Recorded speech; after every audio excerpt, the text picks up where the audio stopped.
Welcome to my YouTube channel and blog. I'm Jenny Hall. Thanks for joining me for another card making tutorial.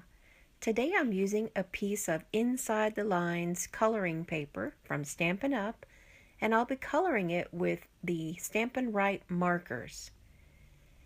I'd like to make this a get well soon card, and my thought behind the color scheme is to have something that would be very like in your face pink, but without being an offense to the senses. I hope that makes a little bit of sense. What I wanted to do was bring some color to a pretty coloring page, but do it with some muted colors that would offer lots of balance.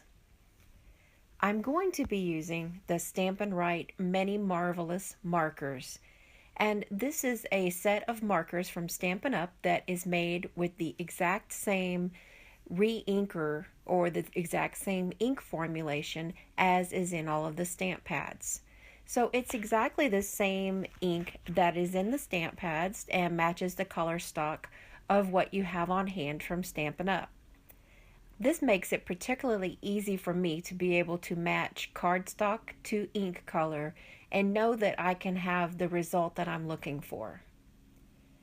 To save time on this video, I have sped it up quite a bit, and I also did a large amount of the gray coloring ahead of time.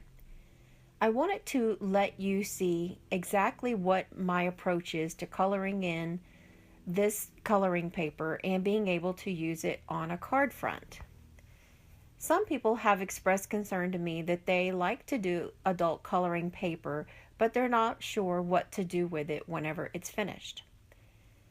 I want to assure you that there is no problem in chopping up this paper.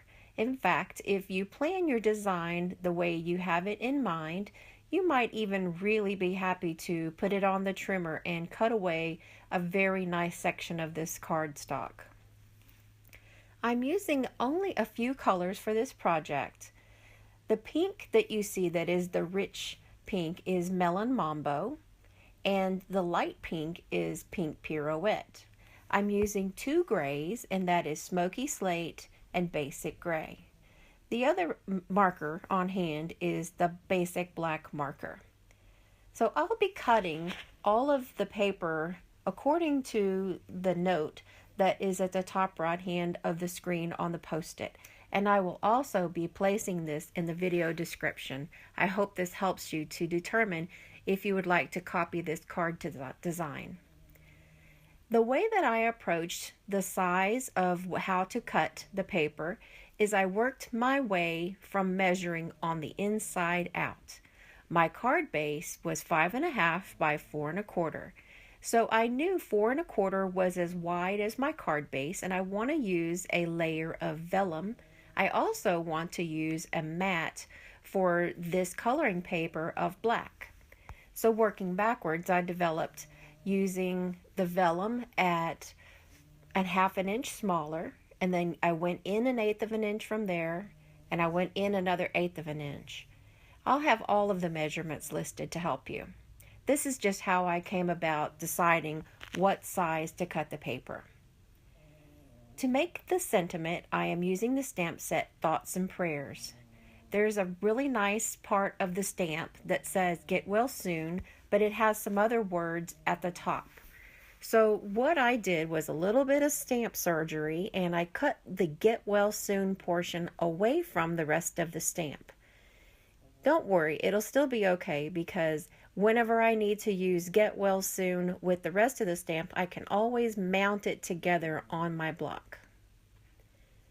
I'm using snail adhesive for almost all of the attaching things today on this project, because it's not going to take a really strong adhesive. Not that snail is not strong enough, but it's going to be easily held in place by snail.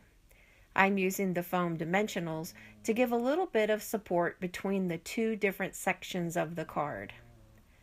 To attach this sentiment, I am using snail adhesive as well, and I'll be using some dimensionals on the back of this.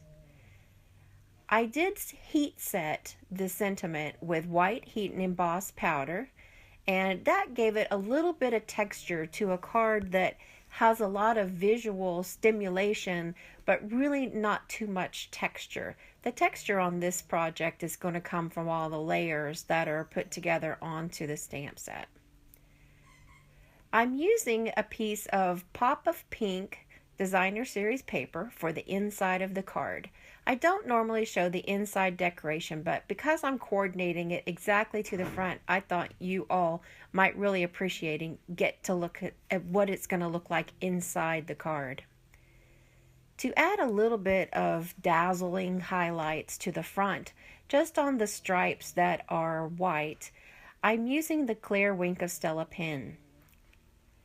To give a little insight on exactly how I chose to color the card, you can visit my blog at jennystampsup.com, and there you'll also find new card making inspiration.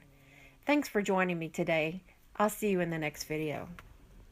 Hi, my name is Trip. Thanks for watching the video. See you next time.